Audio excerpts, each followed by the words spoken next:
Hey guys, I'm Phil in the Blanks, and welcome back to NPC for episode 5 of Who Would I Cut in Super Smash Bros. We got the last game, Super Smash Bros. Ultimate, which came out late last year, and was kind of the idea for doing this because every single character from every Smash Bros. Games is in Ultimate. So the whole idea here is, let's say if they were to make a new Smash Bros. Game, because it kind of something needs to change by the next one. So the idea is, like, if they rebooted the series to be a much more toned down roster, who deserves to stay, who doesn't deserve to stay, and then just kind of all in all silliness. This list is not to be taken seriously. It's just me kind of going, who do I think is big and popular enough to stick around from their actual history at Nintendo, not just their history of Smash Brothers. So Smash Bros. Ultimate added the least amount of characters of any new Smash Bros. Game, but that's not really a bad thing. I mean, there's so many freaking characters in this game, it's kind of ridiculous. But it'll make this episode go a little faster so that we can, at the end of the cut, actually look at who I have left and then make further cuts from there. I was sort of hoping to have all of the DLC kind of at least known about by now, but I guess that was a little too much to hope for. But I sort of hope we know about more than just like one of the paid DLC characters, so that's a little frustrating. So might make a little, additional video when we learn about all the extra characters after they're announced. But for now, let's just concentrate on the ones that we know about that are in Ultimate right now. Echo 4, Dark Samus.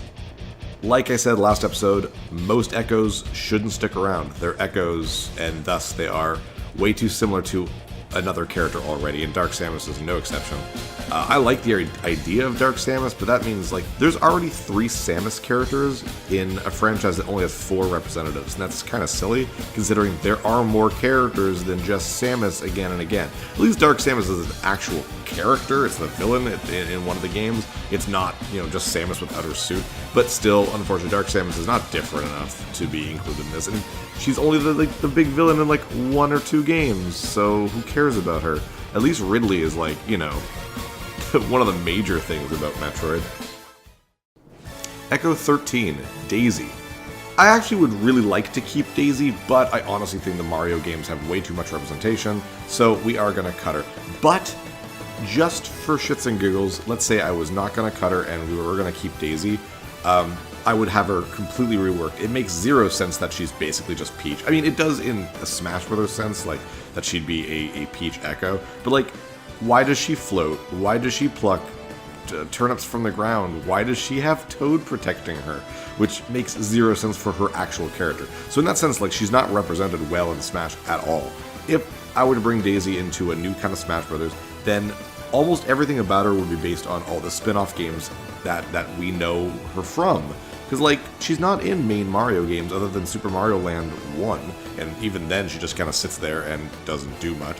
Having her moveset based on the Mario sport games like Super Slugger and Strikers and various other sports things for, like, the Olympics and whatnot, because she's a sporty character, much more than Peach is. Peach is much more demure, she's much more, like, princessy, while Daisy's the tomboy, so having her be very sportish would be really, really cool. How about a bunch of Mario Party stuff for her moveset? Like, that's another way that she came kind of in the fold of the Mario universe, so having her whole moveset based on those types of games makes way more sense to me than turnips and everything else. I mean, you could even put in a Mario Land reference somewhere in there. I don't know, maybe her final smash has something to do with, like, the biplane that Mario uses against Tatanga or something. I don't know. I think there's a lot of fun things you can do with Daisy. I just don't think that Smash Bros. Ultimate did it. So this version of Daisy, yeah, we're totally cutting her.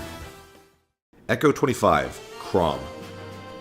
Chrom. It's nice that Chrom got in, but sorry, I just can't. I can't put in another Fire Emblem sword wielder. I think Robin being in there made a lot more sense than having Chrom, and I'm glad they put in Robin before Chrom. Chrom is really cool, don't get me wrong, he's the main Lord character of Fire Emblem Awakening, but like I said last episode with Robin is the heart and soul of your character, of the player experience in Fire Emblem Awakening. So to me, Chrom just doesn't make as much sense as having Robin in there, and I don't think it makes a lot of sense to have 2 characters from the same Fire Emblem game, simply because of how many characters there are in Fire Emblem, how many entries in the series there are, just having Chrom and Robin is a little silly, and if you're going to have, you know, two Fire Emblem characters, having them both be sword wielders is silly. You might as well do something different, and Robin represents that difference that Chrom, unfortunately, simply does not. Echo 60, Ken. Ken is another great idea for an Echo, and probably the most obvious one, I think, out of every Echo they added for Ultimate. Like, Daisy was like, oh, cool, what a good idea. Dark Samus, same thing, blah, blah. But I think if everyone could, like, vote on one that was obviously going to be in Smash Bros. Ultimate, it was going to be Ken.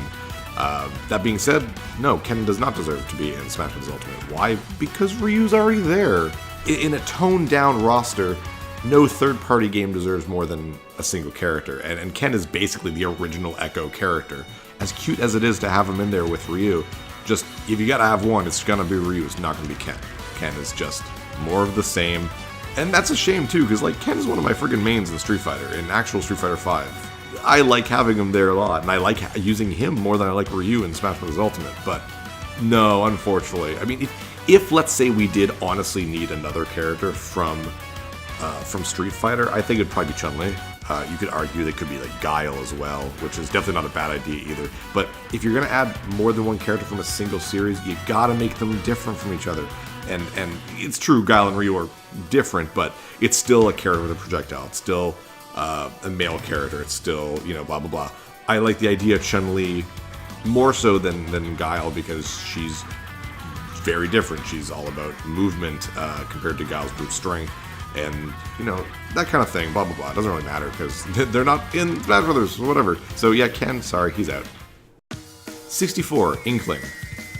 Inkling was, when I started the whole thing about who I thought should be in Smash Brothers, like, I don't know, like 2 years ago, I guess, when I started NPC. I didn't even include Inkling in that list because that's how incredibly obvious it was to me that Inkling was going to be in Smash Brothers. Yeah, I said the same thing about Springman. I was completely wrong about that, but whatever.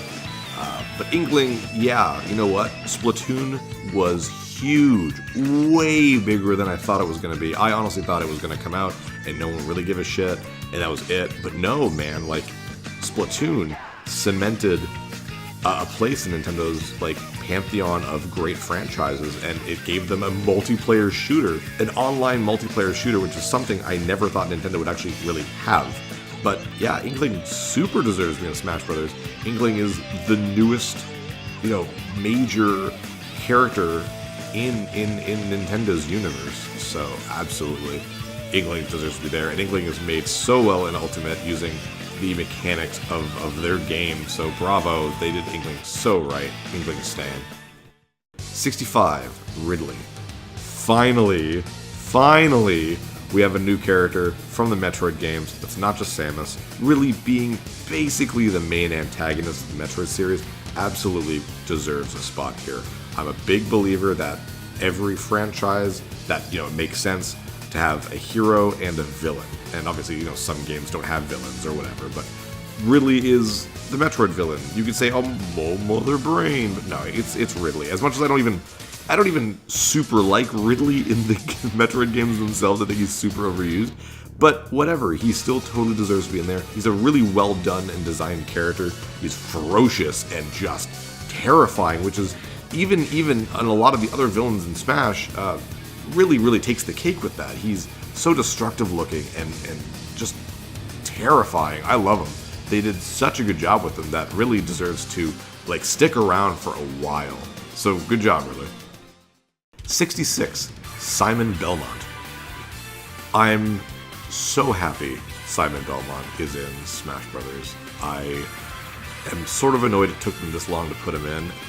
And I think it's kind of funny that Solid Snake made it to Smash before Simon as a Konami character, but whatever. Simon Belmont is an incredibly welcome character, and just like Ridley and Inkling, holy crap, have they done such a good job of implementing his series into the game.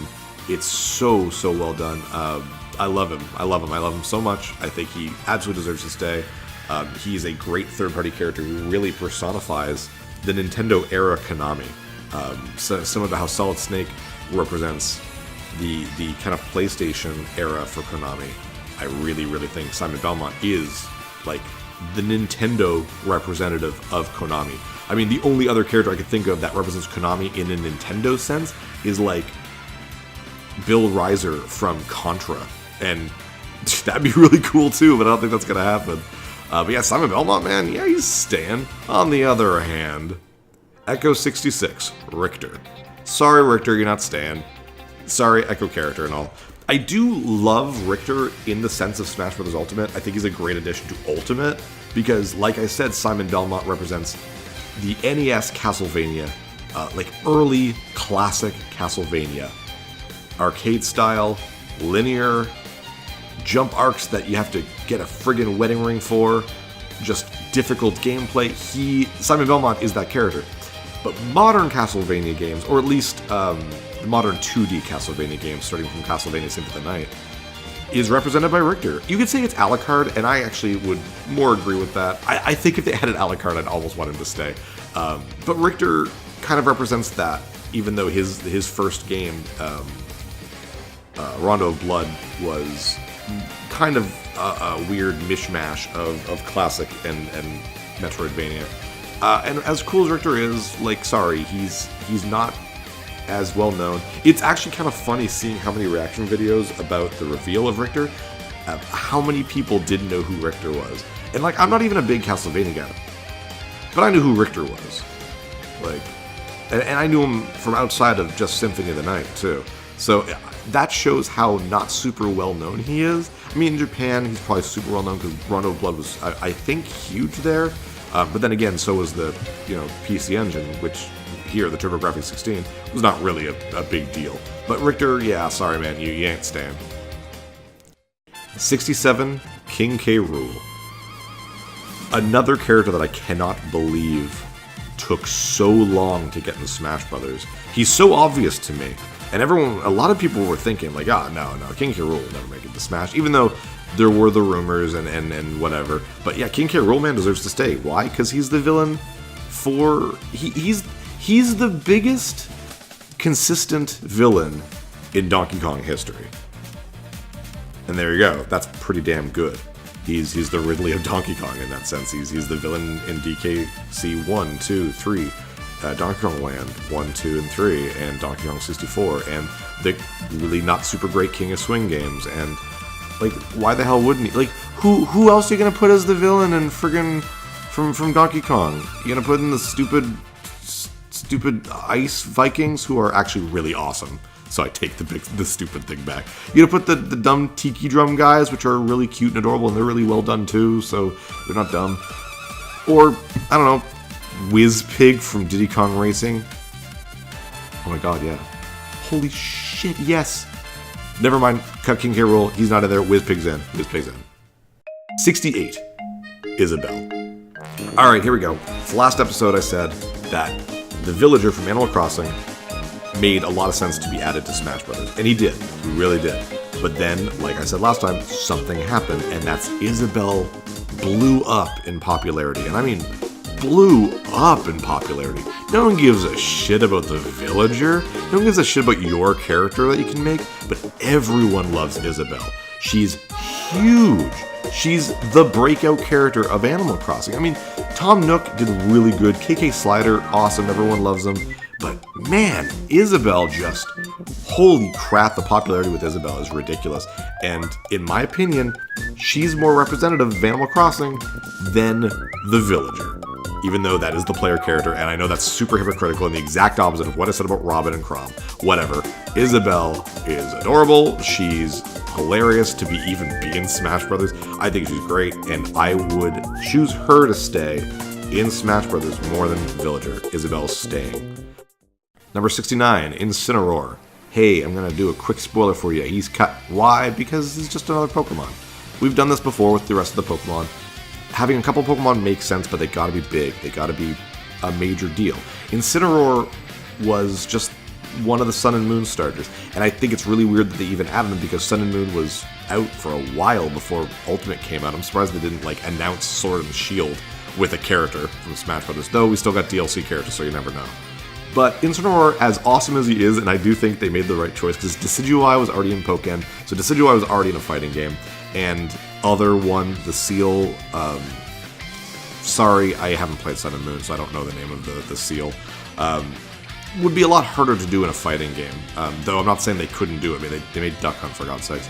But Incineroar makes a lot of sense, and when they added him, I loved his personality. I think he's super, super well done. And I love the idea of a wrestler character in Smash. Very cool. That being said, Incineroar himself is definitely not iconic enough to be in Smash Brothers. Sorry. He's just not. Now, if you go back to my Pokemon Trainer one with Smash Bros. Brawl, where I said I love the idea of Pokemon Trainer, but I don't think it should be Squirtle, Charizard, and Ivysaur. I think they should mix it up and use different starters. Then Incineroar makes a lot more sense. Like, have Incineroar and maybe like Popplio and whatever. Like, just do like a beginning stage, a middle stage, and an advanced stage evolution of the 3 starters from a different Pokemon game. And then you could add Incineroar back, I guess. I don't know. But Incineroar is cut. 70. Piranha Plant. I am so conflicted with Piranha Plant that it's sort of ridiculous. No, we're going to cut him, obviously. I'm conflicted because, on one hand, it's the stupidest idea I've ever heard of in my life. Just the stupidest. It's a random enemy from Super Mario, and it's not even the main enemy, it's not even the second main enemy, it's the plant from the pipe that doesn't do anything. Now, obviously, throughout the series, the Piranha Plants, there's a billion, trillion versions of it, and if you go to Palutena's guidance, you can hear Veridi list off most of them. But the second you add Piranha Plant, it's a giantly slippery slope to, well, that means literally anything can be added. A Goomba could be added, a Koopa Troopa could be added, a dumb, stupid little random, the snake thing, the Reaper from Kid Icarus could be added, a Metroid could be added, a Barbarian unit from Fire Emblem could be, like, anything can be added. It's sort of stupid. But I'm conflicted, like I said, because Piranha Plant's one of the most brilliant characters in Smash Brothers. Playing as Piranha Plant is so fun and so interesting, and it shows how incredibly detailed the thought process to make these characters is. It's just ridiculous. I'm so impressed with how well they made this character. That being said, we are cutting him. Because, like I said, it's a slippery slope. And, sorry, a faceless anime character in my revamped version of Smash Brothers is just not going to make the cut. So, no Piranha Plant, no Goomba, no Koopa Troopa, no Lakitu, no nothing like that. So, see ya, Piranha Plant. 71. Joker. Joker was a giant surprise for me. I think out of all the third-party characters, like, Bayonetta I sort of understood. I don't super agree with it, but I understood. Even Snake, when the first third-party thing happened, I was like, whoa, like, okay, but Solid Snake has been around, blah, blah, blah. Joker's from one game, now 2 or 3 or 4, depending on how you see it, because it's Persona 5, Persona 5R, Persona 5S, which is, I guess, like a Dynasty Warrior game, friggin' Persona 5 Dancing All Night. There's rumor there's going to be a Persona 5 Arena. Look, I'm not saying Persona's not big. Persona's way bigger now than it used to be. Persona used to be this, like, super niche RPG that, like, most people have never heard of until, like, 4 came out. And you were, like, a pretty big fan if you were around when 3 came out. So, I'm not saying Persona's not big, but it's still, like, and please don't take this the wrong way, Joker as a character is a flash-in-the-pan character. He's gonna be quick, he's not gonna be remembered in 5-6 years. Like, if you added Yu from friggin' Persona 4, like, I know who Yu is, because he's one of the characters in Persona 4 Arena. But, like, if you had him in Smash Brothers, like, everyone like, oh, cool, he's there. And then, like, 2 years later, we'll go by, like, who the hell's Yu from Persona 4? That's gonna be Joker. No offense to anyone who likes Persona. I've got, like, a lot of friends who are super into Persona 5, and they're probably punching me in the face right now. But no, sorry, Joker doesn't belong in Smash Brothers, in this new version of Smash Brothers. He deserves to be cut. That being said, as the DLC for Smash Ultimate, very, very cool. It goes to show that there's a lot of thought of who's going to be in this, and the possibilities are endless. So, very, very cool. But sorry, Joker, I don't think you're ever coming back. So there we go. We didn't cut nearly as many people as we usually do, probably because there wasn't all that many characters. We cut all the echoes, we cut the Pokemon, we cut the plant, we cut the anime man. Like, a lot of characters are still here. So let's bring up that big character select screen with not as many X's as I'd like and count them. And we'll see who needs to cut to get that wonderful 30 to 35 slot roster. Alright, here we go. So it looks like I have cut, I think, 35 characters, and we still have 39 characters left. So let's try to do the impossible and cut out 9 more characters to get that 30. If it's possible, Alright, let's stick with some, I guess, more obvious ones. Let's cut Mr. Game & Watch, Pokemon Trainer. So it still leaves 7 characters we need to cut. Let's go through them. Alright, so Mario, Donkey Kong, Link, Samus, we're gonna keep them. Yoshi, Kirby, Fox, Pikachu, keep them. Luigi, keep them. Falcon, it really is about whether or not there's gonna be a game or not. Let's just pretend the timeline is the way it is now. There's not been a new F-Zero game. We're cutting Captain Falcon. Peach and Bowser both deserve to stay. Zelda definitely does. Marth says he's the main Fire Emblem guy. Gandalf is the villain. Zelda, Meta Knight, or DDD. Well, I'm gonna keep one. King Dedede or Meta Knight? Meta Knight's definitely cooler, but King Dedede is definitely more of the villain. And definitely plays differently. Well, I guess that makes it easier. We're cutting Meta Knight. With the timeline kind of rule, like I said with Captain Falcon, that means we're also taking out Pit. But at the same time, I'm also going to extend that to Olimar, so Pit and Olimar are both gone. 3 more cuts, and we'll have ourselves a 30 character roster. This would be a lot easier if I could just cut all the third-party characters, just say, hey, third-party characters, you're done, but I'm being a little nicer than that. I hate to do it. Little Mac's gone too, because the whole, there hasn't been a Punch-Out game forever. I'm also going to say Robin's out. I guess we only really need 1 Fire Emblem character if we're cutting this close. And last but not least, the last cut, I would probably do Isabelle. Simply because if you're going to have this few characters in the roster, then it should be characters who are from, like, games with a little bit of, conflict in them. Sorry, Isabelle. So there we go. That is my final 30 character roster for a made-up Smash Brothers that tries to trim the fat a little bit. What are your guys' thoughts? This is just a silly list, and to be honest, I think people are going to be mostly mad about me keeping Wolf out of all these characters. But there we go. So yeah, if you could choose just 30 characters, man, who would you cut? Who would you pick? I've been seeing people commenting on some of my choices, but I haven't seen a lot. Please tell me in the comments, honestly, if you think some of these characters should definitely never ever leave Smash Brothers, or those characters that I have that are just like, geez, Phil, why the hell is that character there? Please tell me. That was a lot of fun, though. I had a lot of fun with this. Well, I'll probably make another one of these episodes, like a very small episode, when they announce the rest of the actual DLC characters. And who knows, maybe I'll do this one of these days for Sony PlayStation All-Stars, which was, could have been a really good Smash competitor, but, Sony trashed it like they do with anything that doesn't take off immediately. But, whatever. So anyways, I'm Phil the Blanks, and I'll see you guys next time for whatever the hell I want to talk about next time on NPC. Take care, guys.